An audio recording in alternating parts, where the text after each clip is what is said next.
Please welcome Paul Dano.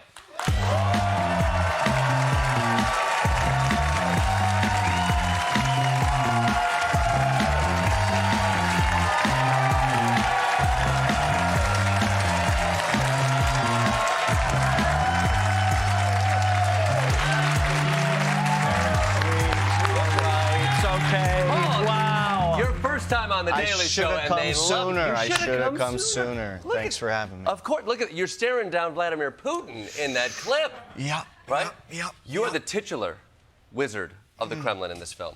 Who's the wizard of the Kremlin?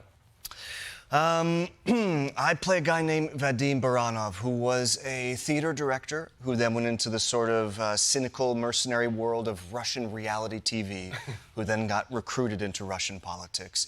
And when the oligarchs needed a new leader to replace Yeltsin, they installed Vladimir Putin into office. Yeah. How do you research a role like this? Are you mainlining state TV and borscht? Yes, sure. There's a lot of fan videos on YouTube of Putin's walk to rap songs. He's got a good... That's where you start, right? Yeah, I mean, that man knows. He's got a PR machine. He's got a good walk. The research for this was actually really, really fun. My job, so if I'm talking to the other actor, the basic tenet of it is, you got to know your lines and know what you're saying, right? So, just a big part of it is becoming the authority on your character, so I'm not BSing you when I'm talking to you. So that's still important with acting, the whole memorizing lines thing? That's still an important thing? Memorizing lines is still important, but just, knowing what you're saying. I hate feeling like, you're full of it. So, this was really fun, starting with the fall of communism, going into the sort of the 90s Wild West capitalism period in Russia, which was really interesting and I didn't know much about. Yeah. Also, just what a major scar the fall of the Soviet Union was to that country and to those people, and how much that feeds into sort of the ethos and even the nostalgia Putin was starting to bring once he came into office. Yeah. I mean, you can't help but watch a movie like this and relate it back to what's happening in America. I think it's really curious watching this person who is sort of described as the Rasputin to Vladimir Putin, who goes from being an avant-garde theater director to being this media manipulator. As you're piecing that together, how are you wrapping your head around how a real person, how a character can transfer into somebody who essentially becomes like an amoral device of the state? Yeah, sure. Well, one of the unfortunate things about this character is I don't think he was born seeking that, but this is where his talents were rewarded. And I think it's easy for us to follow that path. I mean, I think so. I think in some ways the film is about complicity. This is where this person was rewarded and given power, so this is what I will do. I was really disturbed by some of the tactics that they instituted to control modern power and modern politics. One of the ones that I really struck a note with me as an American was this idea of consciously creating chaos, because then you need a strong figure in the middle.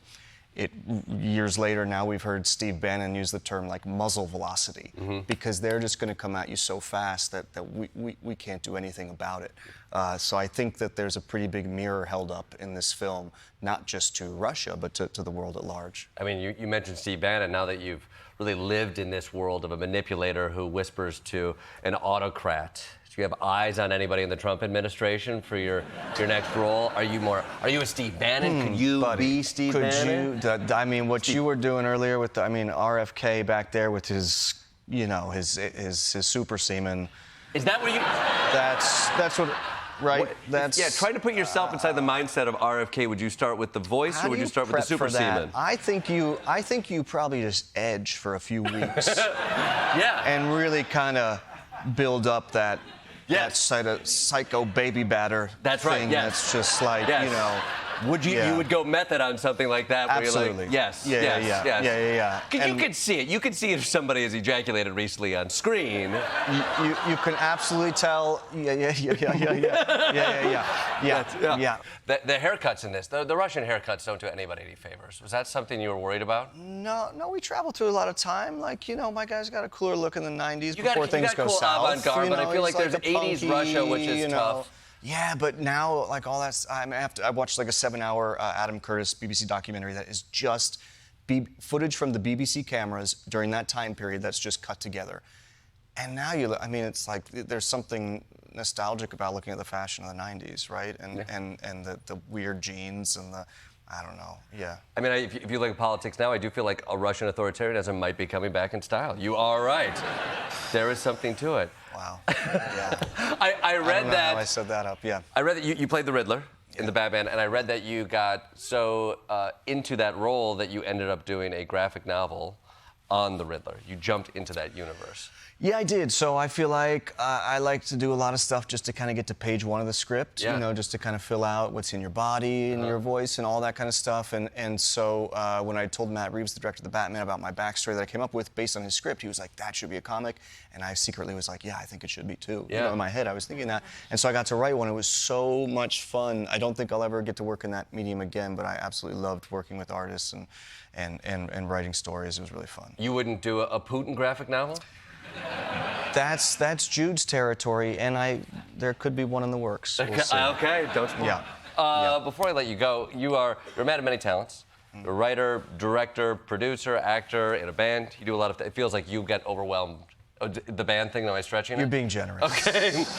You are a man of many talents. Okay. You're also selective with your work. I think right now, looking at what is happening within the world, and somebody who is creatively looking at ways to put your energy, where to put your energy, like, how do you see it? What excites you now? What things do you follow? Well, first of all, I think you guys are doing a good thing here, finding some light in the dark, you know. And so I think I feel that way a little bit, which is like when the pendulum swings one way, I hope I get to swing back the other way. So if I just spent many, many months, you know, doing 30 years of Russia, I think I would love to go have a laugh next, you know.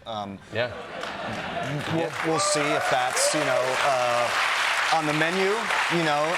It has to come to me too, but I'll put that out there. Yeah. Let's put out the comedy there, and maybe, and you know what? If you're looking for a writing partner on the RFK Jr movie, just let me know. This sounds funny. That's honestly, there's at least a good bit there. This might be the comedy that we need. Yeah. Okay. The Wizard of the Kremlin will be in theaters May 15th.